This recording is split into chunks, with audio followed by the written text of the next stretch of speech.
Hello and welcome to the Capital Area Theater Show. I am your host, Jeremy Patterson, and with me today is local pianist, vocalist, composer, actor, and educator, David M Glasgow. Hello, David. Hey, Jeremy. Glad to be here. Thanks for joining me. Now, I'm primarily here to talk to you about your capacity as music director of Pippin, but before that, I thought I'd give the listeners at home, or wherever they are, the chance to learn a little bit about you. So, if you'd be willing to talk a little bit about your background to start us out. Sure. I grew up in Maryland, and as a young boy, did that thing where you try everything. And my dad signed me up for soccer because he'd loved soccer and math club and all of the things that you do when you're a good, diverse-minded kid in Columbia, Maryland, where I grew up. One of my vividest childhood memories is of lying flat on my back after having pulled a just utterly Charlie Brown-esque miss on going for the soccer ball. Like you could have animated this and broadcasted it. Kick and then flat on my back in the soccer field, and I knew that sports was not my thing. But at the same time, my mom says that I was, as soon as I was old enough to reach the keyboard, I was reaching up. We had a piano in our house. I was very fortunate in that way, and I would reach up and play on the piano the songs that I heard on Sesame Street or wherever, and so they could tell that I had an ear. So they very, very wisely signed me up for piano lessons. And they found a terrific piano teacher named Judy Kierstead who had a doctorate in early childhood education and music theory. And so right? Exactly, yeah. so, because those two go hand in hand so well. But they did, and she really instilled in me not only a love for the ability to make music, but also the ability to understand why music worked, like why certain sounds sound good and why certain sounds maybe don't sound quite so good unless you want to not quite sound so good, right? Okay, so you're learning how to play and you're learning music theory all at the same time. Yes. Okay. So by age 8, I've already got a pretty decent understanding of basic music theory, and I was accompanying the school choir in elementary school and all the way through junior high school. Got my degree at Dickinson College, in fact, in music composition and theory. Okay. From there, all this time I'd been maybe not obviously, but I'd been working at churches, which is, historically one of the places musicians go to find gigs. So I actually went to seminary at one point and was ordained in the Metropolitan Community Church, which you'd think I'd be better at saying after all this time. But that, it turned out that the sort of administrative side of pastoring was not where my heart was. Okay. I felt like there are so many parts of being a minister that are not ministry, and I say that with great respect for people for whom that is their calling. Mm-hmm. But it really, the way I best connected with souls was through the music, through the art of it, rather than the preaching or the behind-the-scenes ministry, or certainly the administrative and sort of executive functions. So here I am. I now my website is David M Glasgow Musician. So that's kind of where I do my stuff, is through music. So I'm music director at the Unitarian Universalist Church in Boiling Springs now, and I have private students in piano and voice. Do a lot of work with Open Stage. I'm sort of their not quite resident music director at this point. Now I've got a gig at CASA directing this musical Pippin that opens in only 127 hours or something. But not that we're getting tense about that. No, not at all. Not at all. We're ready. There's always enough time for the show. There is always enough time for the show. Sleep is optional. Well, okay, so you mentioned being a voice teacher. Yeah. And you were rated by Thumbtack, 2015's best rated music teacher in Harrisburg. And actually, I just this morning got the email. I've also received that for 2016, so 2 years in a row. Okay, see? No. It's not on my website yet. Jeremy has an excuse. I haven't updated the website yet, but I tried to do my research. He did his homework, yeah. So with that, okay, so you have all this time where you're a pianist and Mhm. you've learned theory and you've gone Right. to college. Mm-hmm. When did singing enter?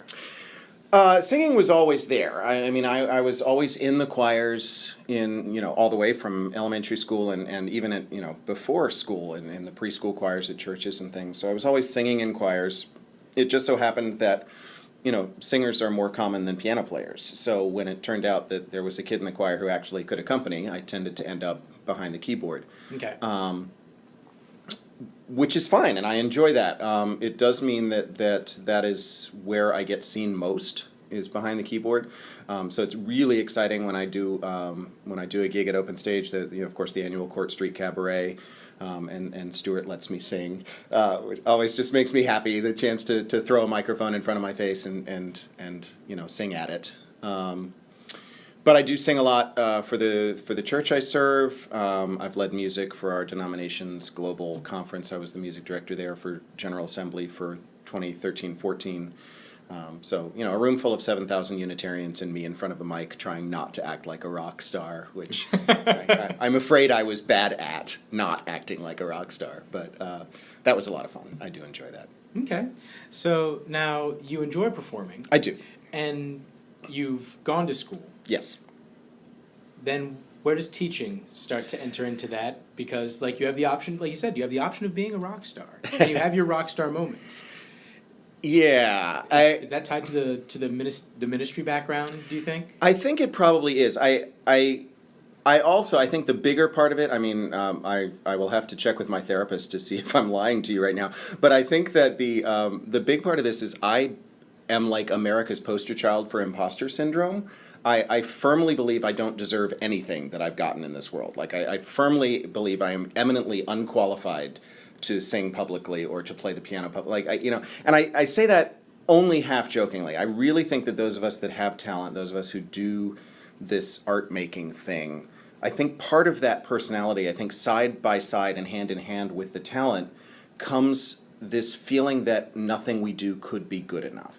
Not just that it isn't, but that it couldn't be. This sense of, no matter how hard I try, I can't capture this. Yeah. And I think that some of that is that the artistic soul, there's a quote that I really wish I remembered, but it's going to be in the program for Pippin on the ad for on my program ad. So feel free to go to Pippin, purchase your ticket so that you can get the bulletin and the order of the program and see this ad with this fabulous quote. But the point of it is that I promise I'll get us back on board soon.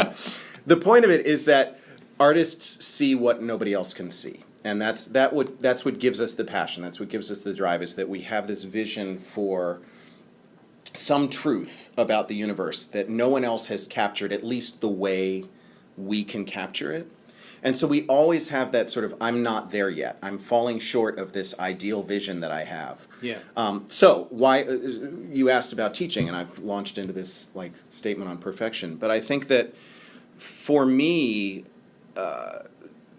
I do feel good when I'm teaching. I do feel like I'm being successful when I'm teaching a lot of the time. And part of that is that I feel like my calling as a teacher in the arts, and I think it's really important, some of the best teachers I know are less about striving for perfection than they are about learning that perfection is not the best goal, right? That idea that you, the artist, you, the singer, you, the pianist, feel led, feel called, feel moved to express something, whether that's the music that somebody else has written, whether that's an improv that you're putting together on the fly, whether that's a piece of music that you're writing, whether that's acting, whether it's a script. You feel led to share something, and your version of that, the sharing that you do, the art that you make, is going to be different from anyone else's art.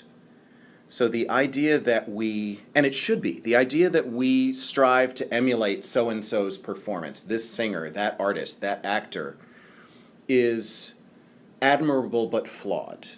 There's a great vocal coach named Melissa Cross who works with heavy metal bands, so of course she falls right into my wheelhouse. But one of the quotes that I love from her is she says, when you sing, don't try to sound like your favorite singer. Try to make your audience feel like you feel when you hear your favorite singer. So the idea that it's not about the performance, it's about the connection. Okay.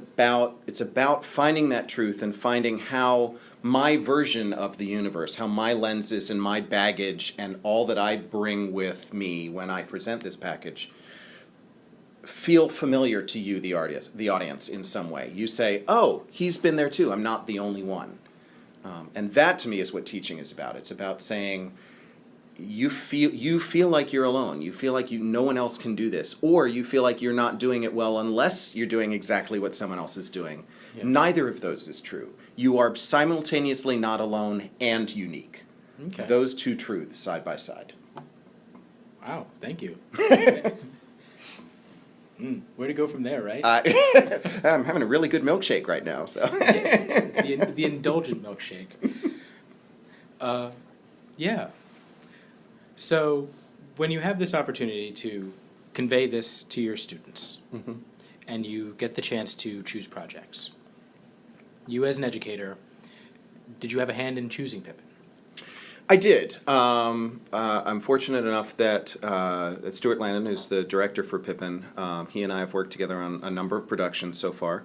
So yes, he brought me and Laura Dugan, our stage manager. We sat down last year and looked at a number of different options, and we looked at the kind of student body we were expecting to have at CASA this year. So all the various considerations you put into that go into choosing a show, who your likely talent is, what message you want to give, variety based on previous seasons. Now we only did one show. Yeah, this is CASA's second musical. So after Into the Woods, after a big Sondheim-y show, here we have a much smaller, stylistically smaller and stylistically different Stephen Schwartz. So we've gone from a very developed Stephen Sondheim production to Stephen Schwartz's first full musical, or is Godspell the first? Anyway, one of the first two.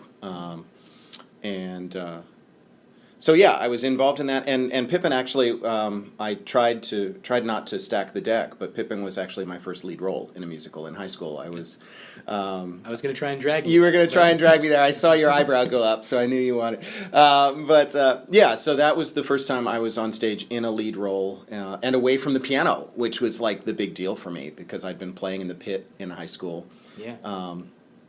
Auditioned for Pippin, and apparently something about that lanky white kid seemed to just cry Pippin to the directing team. Now I have to ask. Yes. If you say the lanky white kid cried out, was there a Ben Vereen surrogate there for you at that time? Well, ironically, our Ben Vereen character was also played by a white guy, although a much more.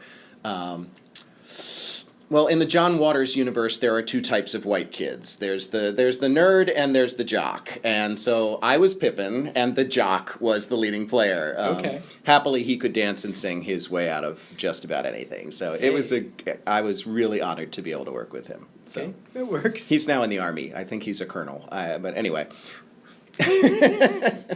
Wow. Okay.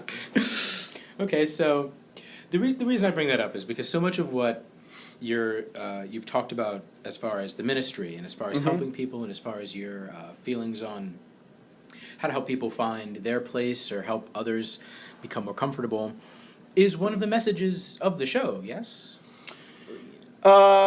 Yes, and it's almost backwards. But I think the point of the show is that. The point of the show is that there will be voices that try to convince us otherwise. We just rehearsed the finale, and of course where everything sort of comes to a head, and I don't think it'll be a spoiler if I say that there's some struggle involved.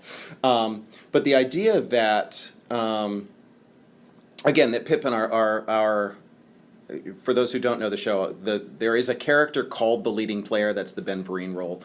So the struggle here is that Pippin is the main character, and then there's the leading player. Anyway, Pippin, the lead, the protagonist, starts off the show having just graduated from college and just not knowing what he wants to do with himself. He feels there's got to be some place, something that he's called to do.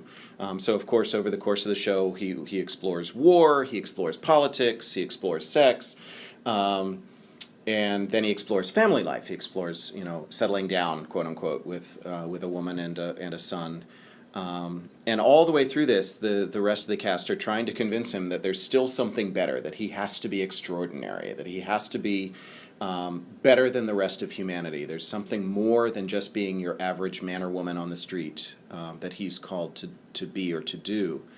And of course, I'll let you come to the show to figure out what he decides to do with that. But yeah, that is the theme, that we all, I think all of us, whether we're artists or not, I mean, everyone wants to feel significant. Everyone wants to feel like someone would notice if they were gone. The challenge is the challenge is finding that place and being happy with it, even if it's not what you thought it was going to be. There's a comedian named Mark Lowry who says if God calls you to be president, or God calls you to be a ditch digger, it's a step down to be president, which I offer with no comment on the current political scene. But that idea that we have a niche, and it's not necessarily what we want it to be or what we expect it to be, but it's an important place for us to claim as our own. Nice. So there's a lot of the theme of accepting. Yeah, and accepting can be, it's one of those words that can sound like failure, right? Like tolerance, it can be a great thing, but it also has that tinge of, well, okay, if I must, right? And I think that those of us who are happy with our lives get to that place where we say, yeah, it isn't what I thought it was going to be, and not only is that okay, it's better than what I thought it was going to be. And I say that as though I've got my act together, right? Which is mostly not true. I think that the healthiest people I know still have times where we look at our lives and say, I thought I'd be here by now. I thought I wouldn't have to be piecing together these part-time paychecks. I thought I'd be, full-time artistic director at a theater with my own company and Now, is that something that you genuinely wanted? I thought I did at one point. I was thinking, well, I've got to find some residency somewhere that where people can just pay me to be brilliant, and eat bonbons during the day and rehearse at night and share my brilliance with the world. That there was so much sarcasm there. I hope that you in the audience can hear that. But we all. I used to. This is. All right, true confessions here with Jeremy Patterson. I remember very, very clearly in junior high and high school, because I grew up in a certain environment. I remember looking at Amy Grant's career, of all people, and saying, all right, so Amy Grant released her first album at 17.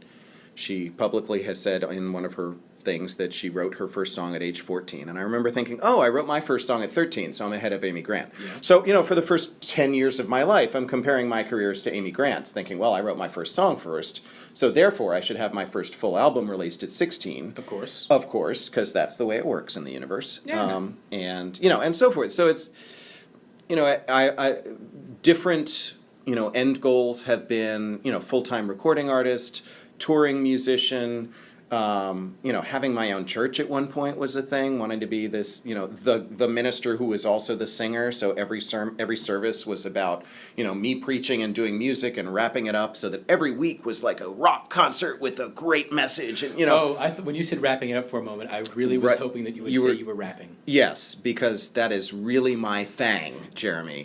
You have to know how much I hoped. I have just dashed Jeremy's hopes on the rocks here. Nope. Lin-Manuel Miranda's writing stuff. Okay. Yeah, I am not that guy. Sorry. Jeremy is speechless now. So, ladies and gentlemen, I'll be taking over the show. Please do. I just the image of you rap. It's like like you said before, you didn't know you wanted it. Right. And now Jeremy wants David Glasgow, the rap sermon. Yeah, I don't think that's going to happen. Stuart,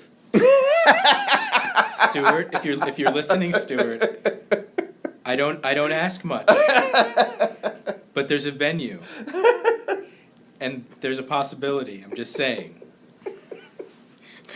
No, but you were saying about the goals you had, and a church was one at a point, mm-hmm. and so now it's been coming around to deciding that you didn't want those, and that's okay. And Well, my husband and I just celebrated our 20th or first anniversary, 21st or first anniversary, depending on how you look at it. We've been together since 1995, and actually got married legally on our 20th anniversary. Congratulations. Thank you. So that's a big deal, and there are. I'm careful not to overspeak. There is literally not a day that goes by that I don't pause at some point and think, how did I luck into this? How did I find a human being who's willing to put up with this, all that comes with me, for 21 years? I mean, it's just the amazingness of it, and the fact that we still look at each other and we still go back and forth with that "I can't believe you love me" thing, and the two of us 21 years later still can't believe that we're in love with each other, which is just so rare and so precious. And I literally daily think, you know what? It doesn't matter what my career looks like if my career allows this to happen. yeah. And that I think is it, right? I think that if that old saw, about making a life versus making a living, if what I do is barely paying the bills, if we're struggling to make sure that bank balance stays above zero, but I come home at the end of the day to someone who loves me and feel good about myself and don't feel like I've made the world a worse place. I mean, ideally I've made the world a better place. Yeah. But first do no harm, right? first do no harm. Yeah, the Hippocratic Oath of Theater. Wait, that I think we just made that up, but that it works. That idea that we want to leave the world certainly no worse than we found it. Yeah. Yeah, so I've got this wonderful career that lets that happen for me. That lets me go to sleep at night feeling like I didn't screw up too bad. There you go. That's great. Reach for it, kids. Hey, no, seriously. Yeah. But you said, Yeah. it definitely sounds like 21 years as opposed to one. Yes. As far as the love's concerned. Yeah. And it's good, like you said, to let people know. And it sounds like an amazing thing. I'm glad you have that. Yeah. I mean, I'm glad for what it provides you and allows you to provide to the community. So moving backwards into your professional history as we Yeah. time hop around. Mm-hmm. I'd spoken with you earlier before we'd gotten lunch and told you that I was unaware that you were a performer in a show that I had seen, but I'd went to see The Secret Garden to see my high school choir director, musical director George Deal, and the other male lead was you. It was, yeah. Because I didn't get a chance to see Bat Boy when it was up, but I was aware that you were Bat Boy. That was, oh my gosh, yeah. So I was, at that point, I actually was associate minister at the MCC Church in Harrisburg.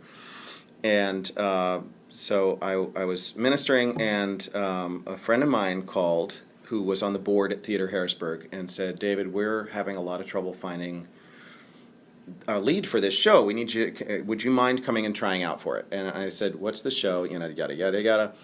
And so she said it's Bat Boy, and we need a Bat Boy. And I, looked at it, and I thought, okay, Bat Boy is supposed to be 17 years old, and the original is played by a gymnast. I'm 34 years old, and I'm a pianist with a pot belly. The chances of this casting happening are nil. But sure, Erica, because you love me, I will go and audition for this role. And of course, it was cast as Bat Boy.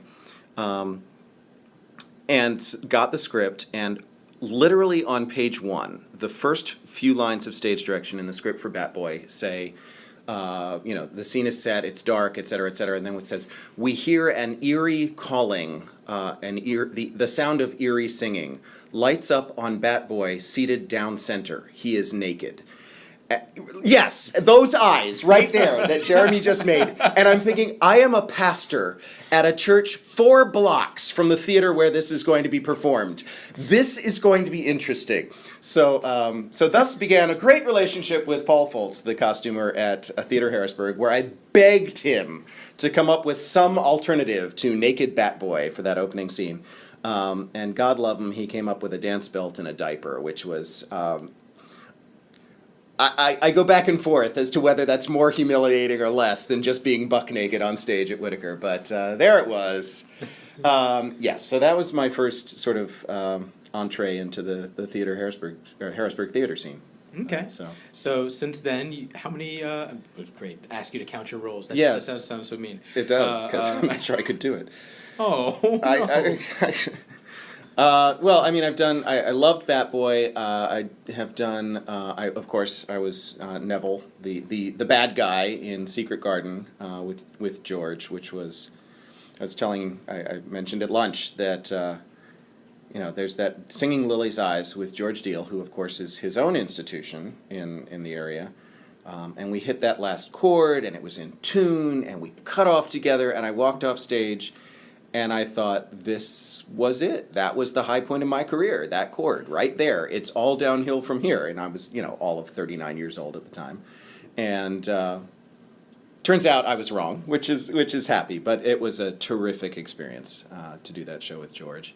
I've done Oliver at Theater Harrisburg. I've done a lot of cabarets all over everything. And now I'm ending up to, again, behind the piano or directing more often than I'm on stage, which is fine. It actually is kind of,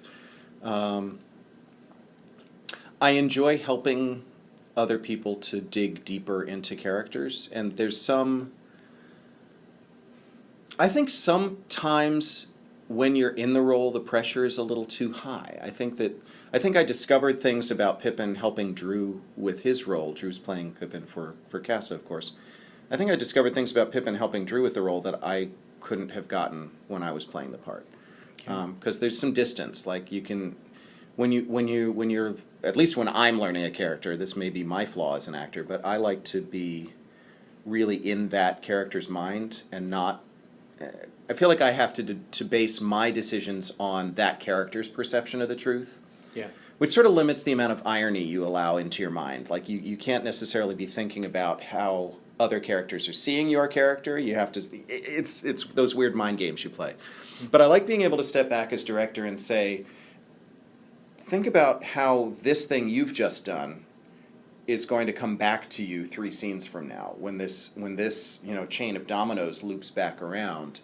And really think about the artistic arc and the script arc and the musical arc and all of those things that the playwrights and directors really dig down into. I enjoy that. I find that really fascinating. So you find yourself at this point being more drawn to music directing and directing than performing in that way? I do. I mean, it doesn't mean that if you hand me a mic, I won't stand up and show off. No. Okay, let me take that back. When I say performing, I mean the idea of a dream role.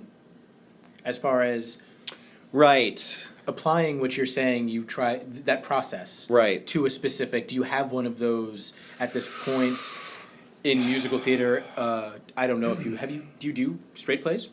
I have. I'm not terribly good at them. Well, hold on. Okay.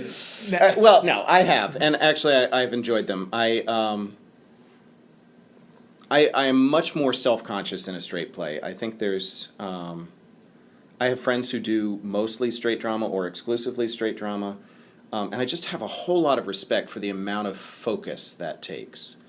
There's something, I think I'm drawn to musical theater for the same reason that some actors are afraid of it, and that is that as soon as you start to sing, technical concerns start to take over.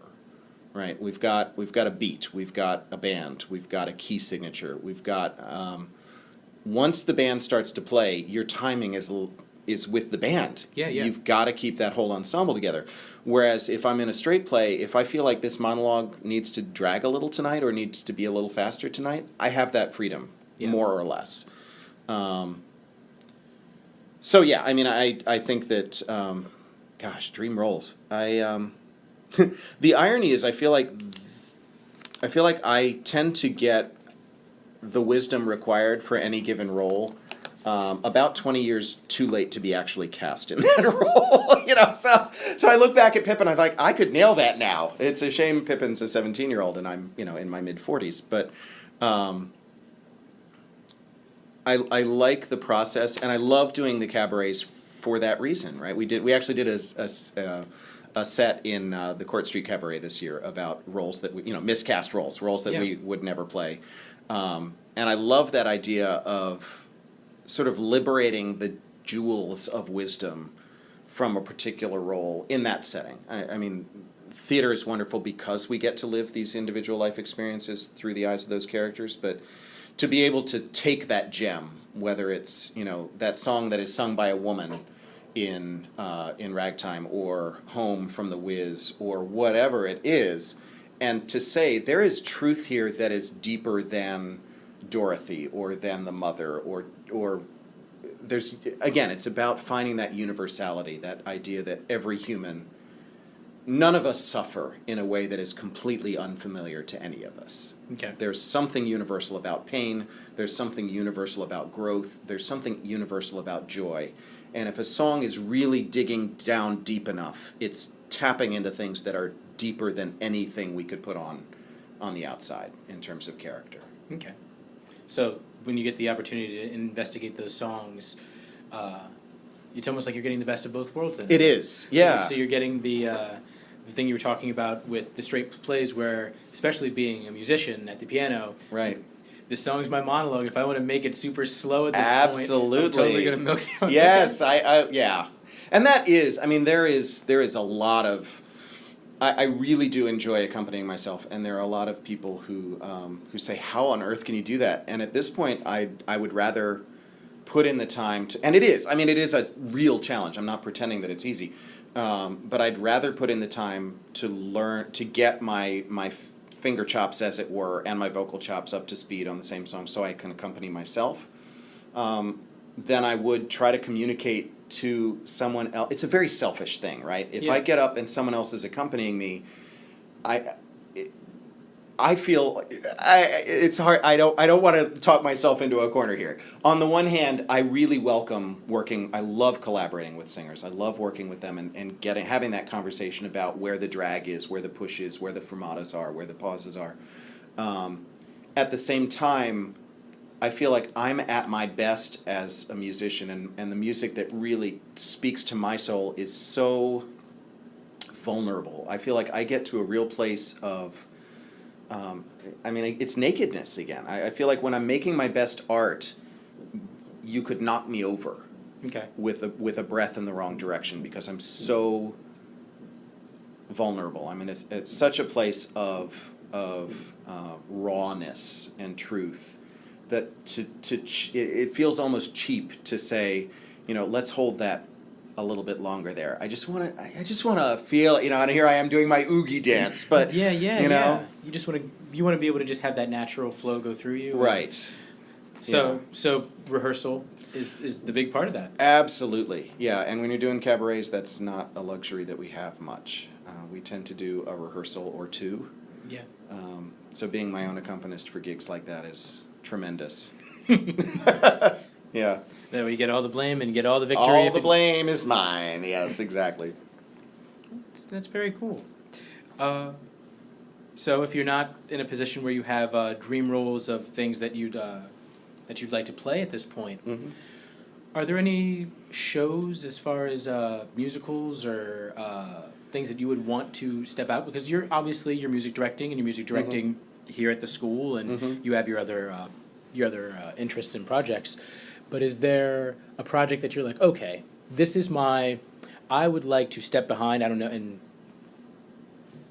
Cats? Phantom? I'm pretty sure it's not Cats. Well, I know it's not. I was trying to pull... the first thing that, when I announced this, somebody messaged me and was like, your initials is Cats, right? Right.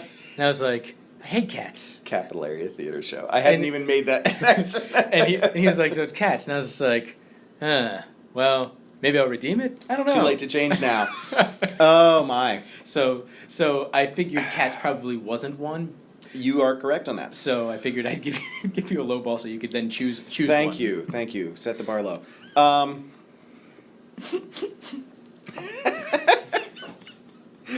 Ladies and gentlemen, Jeremy is now snorking a milkshake.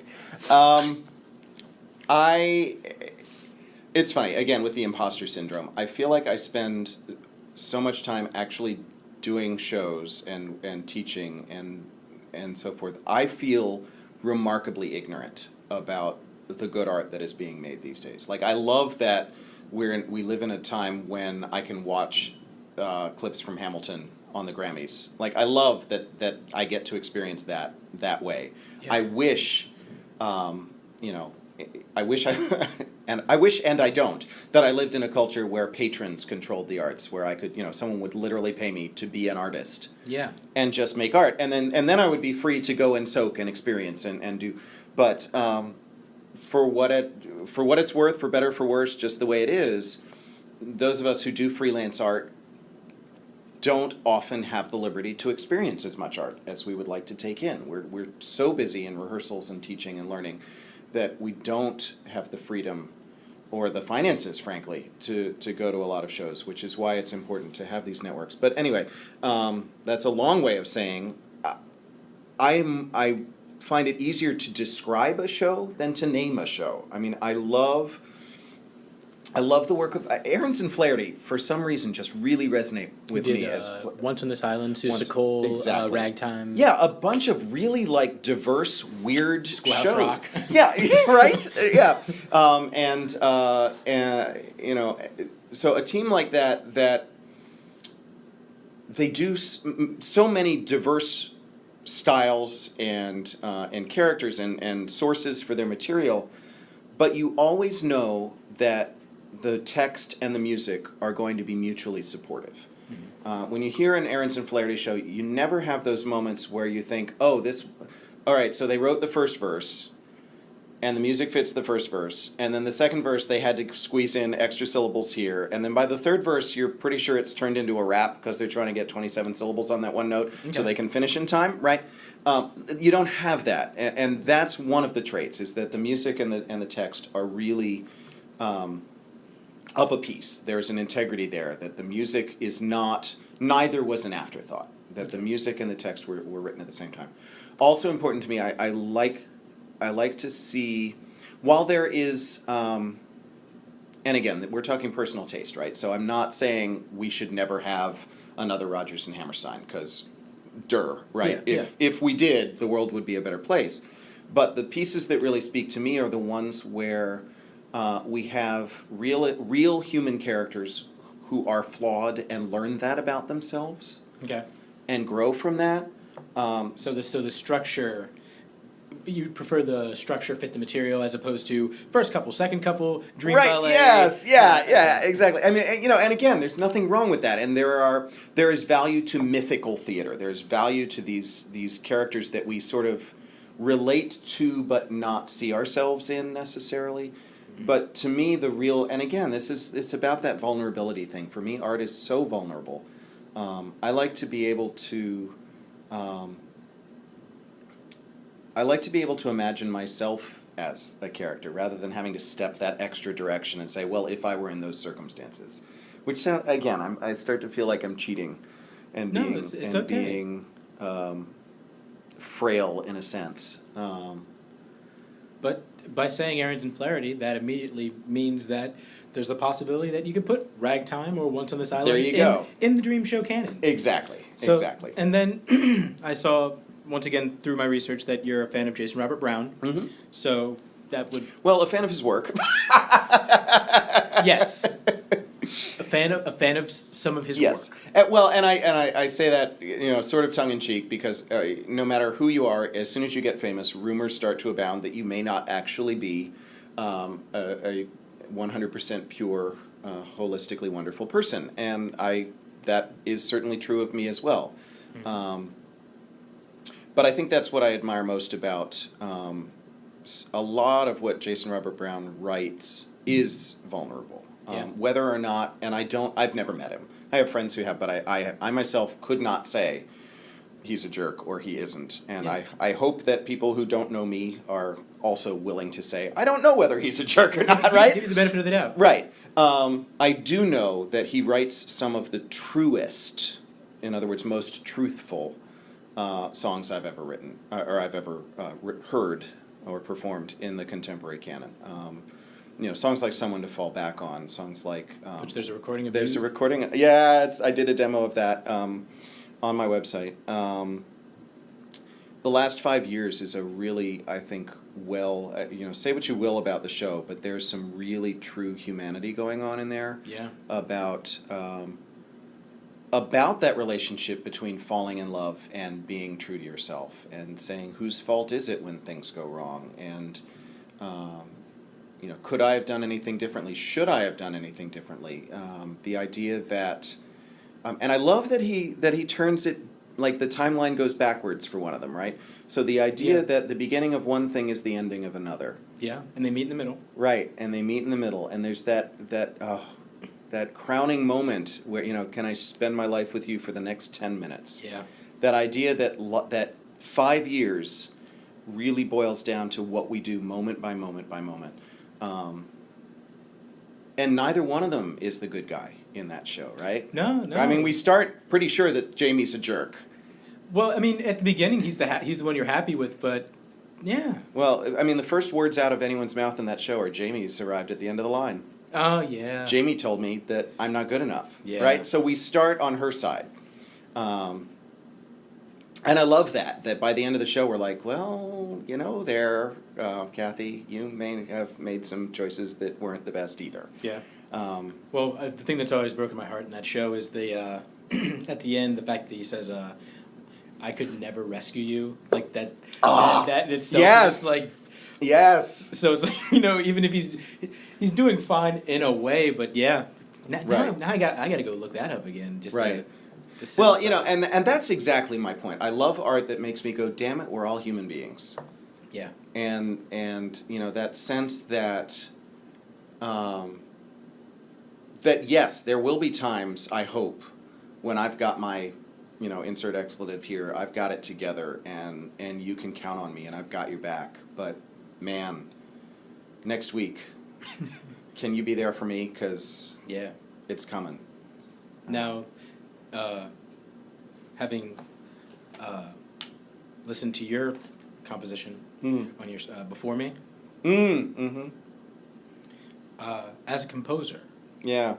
and you talk about getting that place as a performer, and getting that place as an artist. I had somebody specifically ask me to inquire about you as a composer. Yeah. I've heard several of your original songs that you played at cabarets and the like. Is that something that you're aspiring for, to create a piece of art? Or is it that all of this art is just a piece of you? Like, I mean... I think I tend to write... this whole interview, I'm starting to feel, has been very self-deprecating. I'm now making up words. That's where we are at this point. Self-deprecating. But the idea, I think I write more often because I can't find the right song than because I have any particular, there's this message in me, then the world needs to hear it. I write a lot for particular events and occasions and settings when I know exactly what I want to say, but there's no song yet in existence that I know of that says it that way. Yeah. And you mentioned Before Me, which is, again, one of the demos on my website, and it's interesting. I wrote that for the 312 album. 312's no longer together, but we did release a full CD that's out in the world and on iTunes, which is just mind-blowing that, my face is out there on iTunes. But I wrote Before Me for that album. We actually didn't use it for the album because it was too similar to another one of the songs on there. But for that one, we knew we wanted something about the tension between being a human, almost what we were talking about with the last 5 years, that idea that we are human beings and we have such a small window of time on the planet for us to experience, much less control. I mean, there's so little of the universe that we actually have a say in the grand scheme of things. But we often butt up against things that, if they're not timeless, they're at least a lot more timeless than we are. So we knew we wanted this metaphor of a traveler stumbling upon some rock, something that was stone, whether it was a mountain or a boulder. And the metaphor that really worked for me was this is a church, actually, a cathedral that was made of stone. And the roof has caved in, so that there are parts even of these timeless things that time takes its toll. Yeah. So the image from before me is of this traveler standing in the center of the 4 stone walls, looking up through what used to be the ceiling at the stars above. And the idea that even, the stones seem timeless and the stars seem timeless, but the stars are still moving. Yeah. So this just like layer upon layer of timelessness. And then ironically, as I was writing this thing, I got just total like brain stuck, like blank page syndrome galore when I was trying to get music. And I was talking about feeling a need for the words in the music to be simpatico, and I almost never write just words or just music. Almost always they come together for me. And there are people I admire who write brilliant material exactly differently. They'll write the words and then come up with a tune, which blows my mind. But for this one, I was absolutely stuck. I could not get going, and I actually pulled in a 20th century compositional technique called 12-tone or tone rows, where you take all 12 notes on the piano, like C, C sharp, D, D sharp, right? All 12 of them, and you use all 12 of them, and then you start again.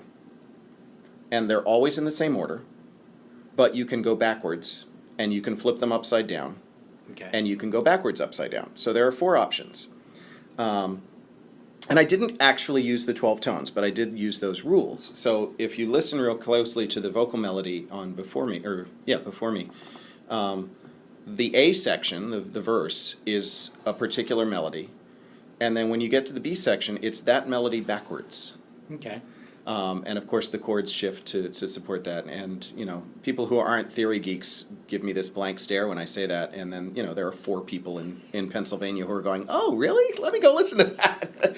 But, it's the tricks that we use. It's the tools that we use to come up with something. And I think for me, using that particular tool seemed appropriate. That sense that I'm taking a tool that is very much, at least for music geeks, linked to 20th century music, and I'm writing a song about timelessness, about breaking out of constraints. So I'm tweaking the rules a little. Yeah. So there's so much.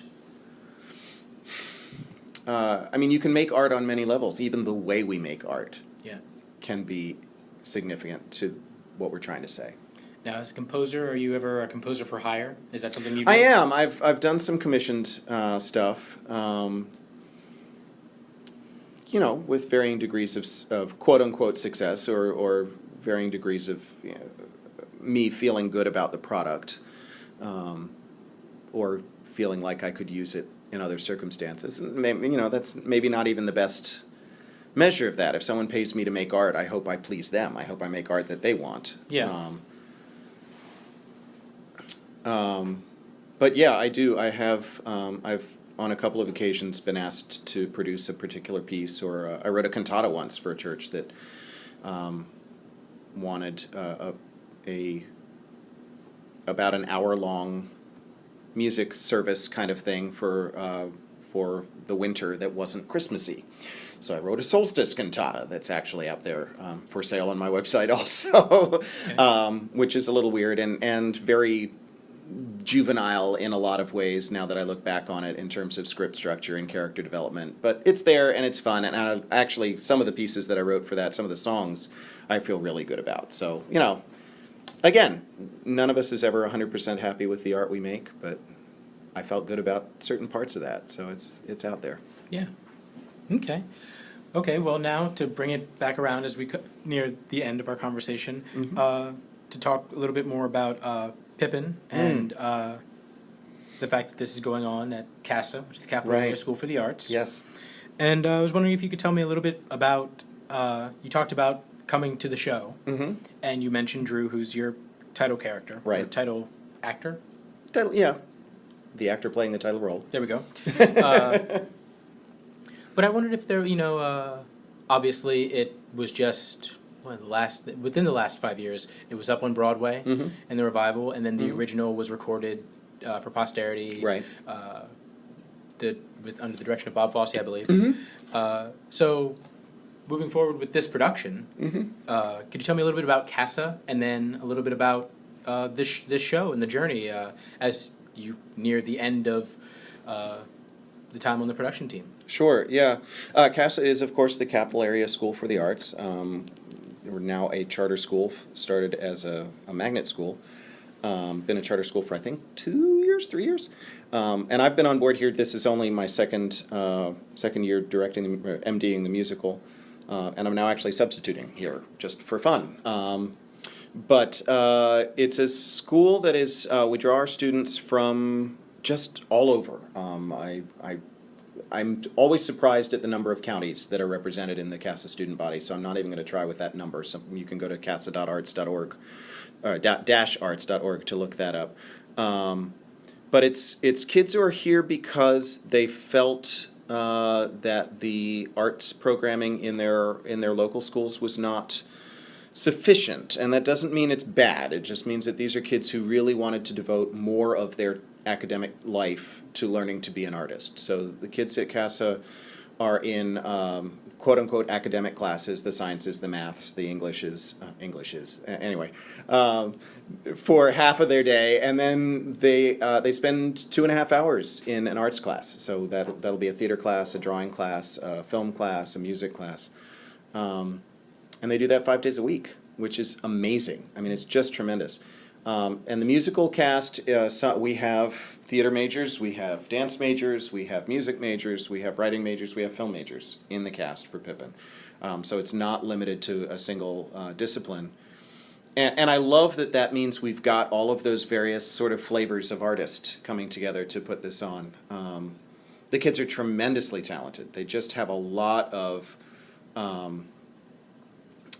love for the art, which is really, I think, what talent comes from. It's not that they came out of the womb singing well. It's that they came out of the womb feeling like they needed to say something, right? Yeah.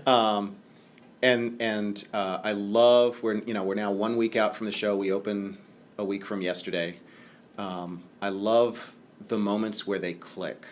And just today I told them it's so rare to sit in an audience and see a team of 20 people on stage, all with a singular purpose and a singular point of focus, being just 100% together. And we're starting to have those. Yeah. Now, by the time we get to opening night, I fully expect to be a blubbering mess most of the show. So I'm hoping that one of the other instrumentalists can take the lead with the baton, but I'll be weeping openly at the power of this story. It's just really a privilege to get to sit and watch these kids make art. Nice. Well, thank you so much. Thank you for speaking with us. Thank you, Jeremy. I appreciate it. Okay, the show is Pippin, and it opens at CASA on March the 18th. At Whitaker Center on At March 18th. Whitaker Center, March Yes. the 18th.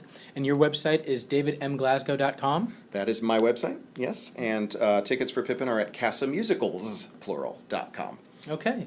Yeah. Thank you so much. Thanks, Jeremy. Bye.